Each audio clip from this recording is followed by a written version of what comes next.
Vous écoutez le podcast Un nouveau chapitre, épisode numéro 2, Kilomètre zéro de Maud Ankawa, deuxième partie.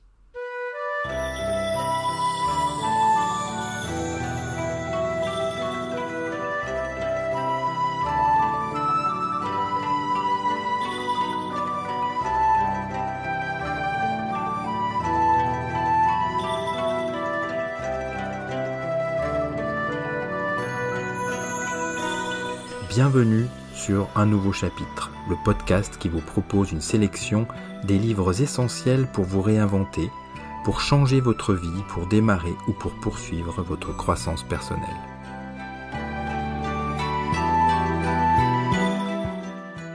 Bonjour à vous, chères auditrices et chers auditeurs, je suis ravi de vous retrouver pour ce deuxième épisode du podcast Un nouveau chapitre. Je suis Olivier, du site Fini le Stress. Et nous allons continuer de parler du magnifique roman que je vous conseille vivement, intitulé Kilomètre zéro de Maud Ankawa.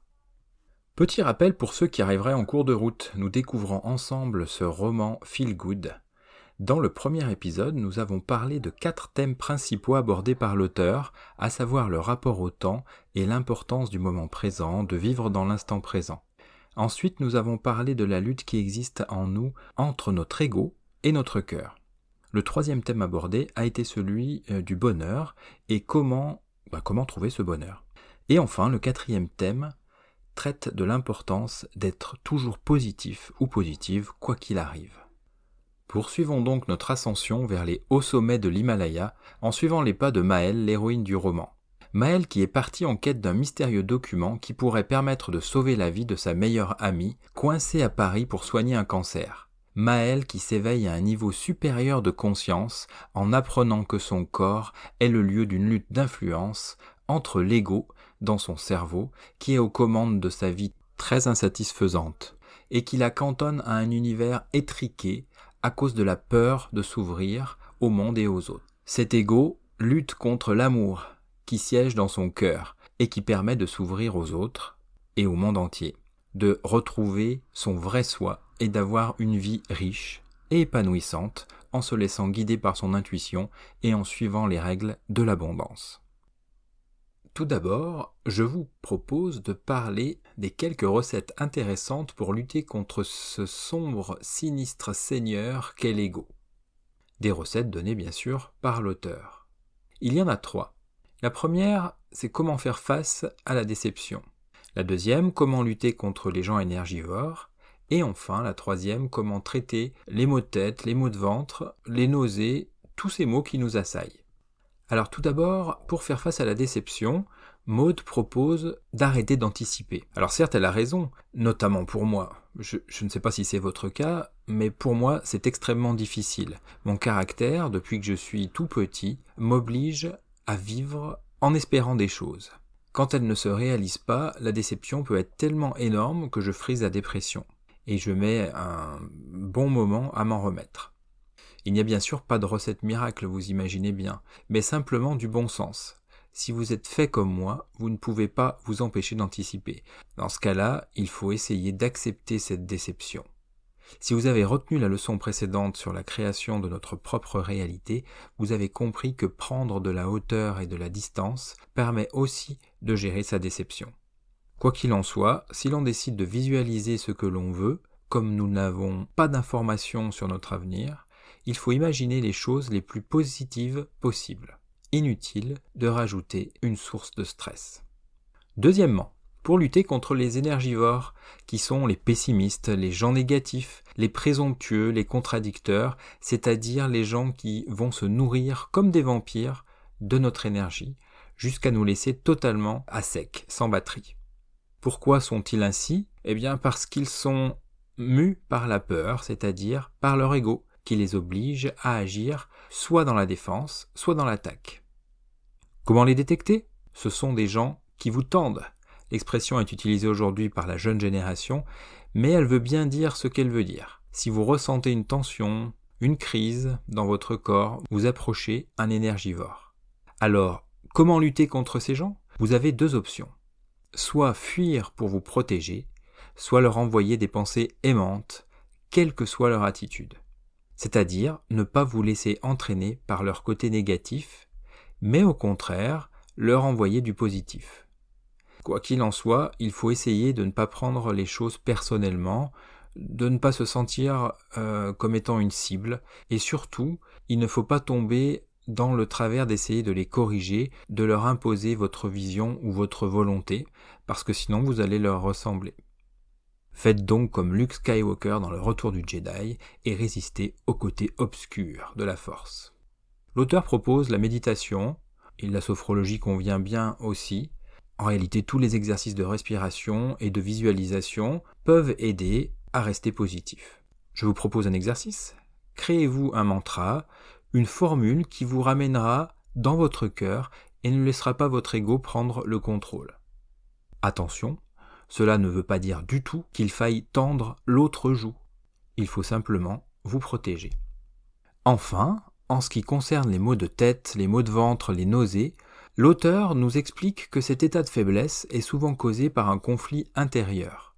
Vous avez compris, un conflit entre l'ego et le cœur. Le mental est totalement réfractaire à tout changement. C'est un conservateur. Notre corps va donc réagir au conflit entre nos priorités et nos peurs. Il faut toujours garder à l'esprit que notre corps est notre meilleur ami.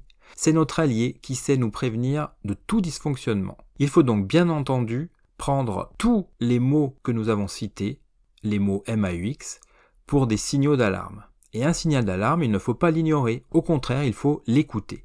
Le corps dit qu'il souffre, il faut donc être attentif à cette souffrance et surtout ne pas lui en vouloir. Il faut juste l'accueillir et l'accepter, sans tenter de la contrôler. Si cette acceptation, qui est une prise de conscience, qui va permettre de restaurer le calme, de rassurer le cerveau et de le remettre à sa place, c'est bien au cœur de décider. Et c'est au cerveau d'exécuter les choix du cœur. Il ne faut pas que ce soit le contraire. Vous voyez, à travers une belle quête initiatique, l'auteur nous propose une méthode pour lutter efficacement contre le mal-être et la maladie et pour retrouver un état d'amour et de confiance loin de la peur qui est une sorte de prison. Attention, nous sommes bien d'accord que la positivité ne suffira jamais à guérir seule une maladie grave. Mais y croire que l'on peut guérir, croire que l'on va aller mieux, ça s'appelle un effet placebo. Et ça fonctionne. Ça fonctionne pour les petits mots du quotidien en tout cas. Et la positivité est bien entendu une aide appréciable face aux défis de la vie. Après ces quelques recettes qui permettent de lutter contre l'ego, nous allons poursuivre notre ascension. Et cette fois-ci, nous allons essayer, c'est la suite logique, d'atteindre l'état d'amour. Pour cela, l'auteur nous propose un protocole en 4 étapes. La première étape consiste à prendre conscience de notre aveuglement. Cette prise de conscience, c'est la prise de conscience que la peur nous emprisonne, qu'elle nous conditionne à cause de nos expériences passées ou bien de notre éducation. La deuxième étape, c'est également une prise de conscience. Maud Ankawa nous propose de prendre conscience que nous avons le choix. Soit nous avons le choix de nous replier sur nous-mêmes, dans nos croyances réflexes, soit choisir de développer un état de confiance permanent. Alors, vous allez me dire que c'est bien beau, que vous êtes tout à fait d'accord pour essayer, mais que vous ne savez pas par quel bout prendre le problème. Eh bien, rassurez-vous, car Kilomètre Zéro est là pour vous guider. Voici les pistes de réflexion de l'auteur. D'abord, essayez de regarder le monde avec un œil neuf. Vous savez, celui d'un enfant, celui de l'enfant que nous étions. Pourquoi pas ? Ensuite, il faut nous éveiller à ce que désire vraiment notre cœur. Il ne faut plus agir en fonction de nos croyances, de notre peur, car cela nous maintient dans un cercle vicieux. La croyance réflexe alimente ainsi notre peur de perdre ce que nous avons déjà. Elle alimente aussi notre peur de l'avenir et fait de nous des êtres insatisfaits, des insatisfaits chroniques ou bien des envieux de ce que les autres possèdent. Troisièmement, au contraire, l'état de confiance est un état dans lequel on doit donner aux autres. Il faut envisager l'autre comme un cadeau précieux. Ce n'est pas un ennemi. Nous devons donner à l'autre, et plus nous allons lui donner, plus nous serons riches de ce que nous avons donné et partagé. Pour l'auteur, partager de l'argent, partager du temps, donner à l'autre, c'est accéder à la source de l'univers qu'elle appelle l'abondance. Quatrièmement, il faut prendre également conscience que nous sommes dirigés par la mauvaise entité. C'est notre ego qui nous rend individualistes, qui considère le monde comme dangereux et qui va créer des mécanismes de défense, mais aussi d'attaque. C'est bien l'ego qui va nous enfermer dans un univers très étriqué, une prison. C'est lui qui alimente notre paranoïa avec des idées négatives et qui nous fait toujours considérer l'autre comme un danger, comme un problème, ou bien qui nous fait nous positionner en victime, rejetant la faute sur les autres qui servent d'exutoire, ou bien sur des événements extérieurs. Cinquièmement, il faut également prendre conscience qu'il y a un choix, que l'on peut quitter la peur et que l'on peut atteindre un état d'amour inconditionnel. Pour cela, il faut prendre conscience que nous sommes tous liés les uns aux autres, comme sur une immense toile d'araignée. Enfin, pour terminer, il faut bien prendre conscience que l'ego, il va résister. Eh oui, ça ne sera pas facile, il nous contrôle depuis notre naissance en général et il ne va pas lâcher les manettes aussi rapidement. La troisième étape sur ce protocole de 4 étapes pour atteindre l'état d'amour, c'est de nous libérer du mal-être. Cette étape est constituée d'un exercice que nous devons pratiquer pendant 24 heures. L'auteur nous propose de nous concentrer sur 3 idées pendant une journée, puis d'en faire une routine. Premièrement, on observe nos pensées, nos intentions, nos volontés, et on observe d'où elles viennent. Si elles viennent plutôt du cœur ou si elles viennent plutôt de l'ego. Deuxièmement, on donne aux autres. Donnons aux autres ce que nous aimerions recevoir. De la douceur, des pensées positives, un sourire, du temps, de l'écoute, de la compréhension, du partage, que sais-je. Et troisièmement, prendre conscience que tout ce que nous donnons à l'autre, nous le donnons en réalité à nous-mêmes, puisque nous sommes tous interconnectés. Logique, non ? Quatrième et dernière étape de ce protocole pour atteindre l'état d'amour, la 4e étape consiste à prendre conscience que nous ne sommes qu'une partie d'un tout bien plus vaste. Nous sommes de l'énergie qui vibre à une certaine fréquence. Donc, si nous vibrons à la bonne fréquence, nous attirons ce que nous sommes. Plus nous vibrons haut, plus notre vie sera positive et abondante. Plus nous nous sentirons bien, plus nous nous sentirons en harmonie avec les autres. Alors qu'en pensez-vous ? Vous voyez que je ne vous avais pas menti. Ce livre est d'une richesse incroyable. Mais ce n'est pas tout. Restez avec nous et vous allez voir ce que vous allez voir. Après avoir reçu quelques recettes pour lutter contre l'ego, puis après avoir expérimenté le protocole pour atteindre l'état d'amour, nous atteignons bientôt le sommet. Parlons maintenant de la quête du bonheur. Vous avez compris que le chemin du bonheur est pour l'auteur un chemin de transformation. Vous avez compris aussi qu'on allait passer d'une sorte de pilote automatique, l'ego, dont le siège est dans le cerveau, à un pilotage par le cœur, guidé par l'amour, qui permettra de révéler les liens qui existent avec tout ce qui nous entoure, et particulièrement avec les autres êtres humains. Encore une fois, pour transformer notre modeste personne, pour devenir plus positif et bienveillant, l'auteur nous propose un plan de bataille en 2 grandes étapes que je vais vous exposer maintenant. La première étape, c'est d'être déterminé à voir les choses différemment, à changer son logiciel. Pour cela, il faut arriver à échapper à la peur de l'avenir générée par l'ego. Il faut donc sortir du jugement. Il faut voir le monde et les autres tels qu'ils sont, en enlevant nos lunettes avec leur filtre de peur. Il faut aussi comprendre que l'échec n'existe que pour l'ego. Pour le cœur, trébucher, c'est apprendre, et c'est se rapprocher de l'homéostasie, c'est-à-dire de l'équilibre. Enfin, il faut absolument intégrer que notre pensée est créatrice. Nous créons ce que nous vivons. Il faut donc être positif, sous peine de créer notre propre malheur. Comment faire, me direz-vous ? Eh bien, Maud propose d'abord de capter et de conscientiser la pensée négative. Et cela, elle le fait bien sûr par la voie de la méditation, qui est un pilier dans ce livre. Il faut stopper les fausses croyances, et pour cela, il faut les contrôler. Il ne faut pas les rejeter. Il ne faut pas rejeter les pensées négatives. Il faut les annuler par une pensée ou une image contraire. Il faut se reprogrammer. Il faut valider à voix haute ce que nous réalisons, ce que nous transformons, même le plus petit de nos succès. Il faut donc être positif en toutes circonstances pour initier un cercle positif. Cela veut dire donc être positif dans ses pensées, ses mots, ses actes. C'est bien beau, mais nous allons faire face à une difficulté, devoir identifier tous nos mécanismes inconscients pour les déjouer ensuite. Et là encore, Maud nous propose de nous confronter à nos envies et nos frustrations, d'écouter notre voix intérieure, d'harmoniser nos énergies en aimantant ce que nous voulons en notre fort intérieur. La méthode pratique pour réussir cette prouesse est selon l'auteur de verbaliser ce que l'on veut pour convaincre notre esprit que cela existe déjà. Elle propose de créer un mantra qui commence par « à partir de maintenant, je… » Et le texte du mantra de l'héroïne résume bien toute la philosophie exposée par Maud Ankawa. Je cite « À partir de maintenant, j'ai confiance en la vie. Elle me présente les opportunités et je les saisis.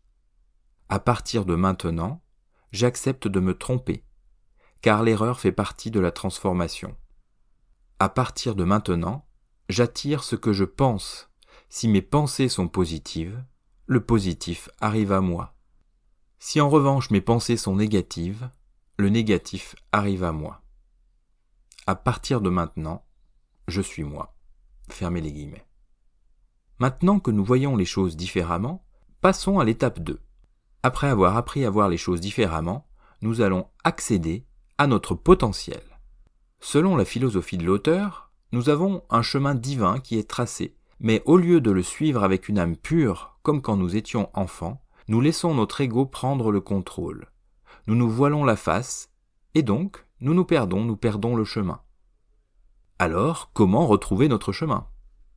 Pour cela, il faut d'abord ne pas se juger. Il faut admettre notre passé avec bienveillance, car il nous a conduits au moment présent et il constitue finalement un entraînement pour réussir les épreuves qui nous attendent. Ensuite, il faut apprendre à mieux se connaître. Il faut être conscient de nos forces, mais aussi de nos faiblesses, et il faut les accepter, sans jugement particulier. Ensuite, il ne faut pas avoir de regrets, ni se positionner en tant que victime. Nous sommes maîtres de notre destin et nous sommes responsables. Enfin, nous atteindrons nos objectifs seulement si nous le voulons et si nous nous en donnons les moyens. Alors, une fois notre chemin retrouvé, comment accéder à notre potentiel illimité ? Il faut d'abord accepter que l'on ne sait pas ce que l'on veut, ou plus exactement, que l'on ne sait pas faire la différence entre ce que nous voulons, ce que l'on pense que les autres attendent de nous, et nos peurs qui nous emprisonnent. Finalement, nous voyons la vie avec une série de filtres, et il faut retirer un à un tous ces filtres. Il faut donc accueillir ce qui permet le changement, faire la paix avec son passé et dépasser ses peurs du futur. Il faut laisser l'univers nous guider. Il agit selon la loi d'attraction, dont nous parlerons dans un autre podcast. Il ne faut pas laisser nos émotions prendre le dessus. Elles tronquent la réalité. Elles nous font voir les choses avec un filtre éducatif ou bien un filtre social. Pour accéder au puits illimité de notre savoir, pour trouver une solution et pour la créer, il faut absolument apprendre à suivre notre intuition. Bon, je commence à vous connaître, je sais que vous allez me demander, mais comment apprendre à suivre son intuition ? Maud propose d'abord d'être attentive ou attentif aux signaux que notre cœur envoie face aux personnes que nous croisons, aux lieux qui nous apaisent, aux remarques qui nous blessent. Il faut garder à l'esprit que l'univers répond à nos attentes à chaque seconde. Cela veut dire qu'il faut suivre son intuition et cesser de programmer les choses avec notre ego. Et nous trouverons le chemin. Maud propose à nouveau un mantra à se réciter tous les jours pour arriver à cette prouesse. Le voici. Je crois en moi et je sens ma puissance illimitée. J'écoute les signes qui me guident. J'obtiens ce que je veux. Je mérite le meilleur. Le but de ce mantra est de combattre notre ego.